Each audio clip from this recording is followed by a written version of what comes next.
نصيحة من فحل الفحل. بال18 هي عندها خيارات. بال18 انت عندك قنادر.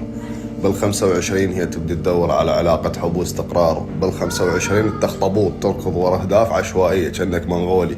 بال30 هي تجر سايد بريك. بال30 انت تحدد الاهداف الصحيحة اللي دا تركض عليها كانت بشكل عشوائي. فوليدي حبيبي المرأة تنولد بقيمة، انت تنولد بدون قيمة نهائيا.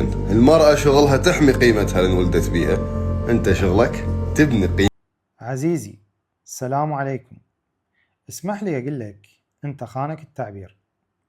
رب العالمين سبحانه وتعالى ما خلق الرجال والمرأة واحد عنده قيمة والثاني بدون قيمة، وإنما الموضوع بكل بساطة هو عبارة عن تقسيم أدوار. كلف الرجال بمسؤولية الإنفاق على زوجته وعائلته لأن يقدر يتحمل هاي المسؤولية جسديا ونفسيا، وكلف المرأة بمسؤوليات مختلفة، وهاي حكمة وعدالة رب العالمين. الرجال يقدر يخلي كيس طحين على ظهره ويصعد بيه طابقين أو 3، بينما المرأة ممكن إذا شالت علاقة صغيرة تتعب وتظل تناهد. وهذا مو انتقاص من المرأة، ولكن هاي الحقيقة والواقع.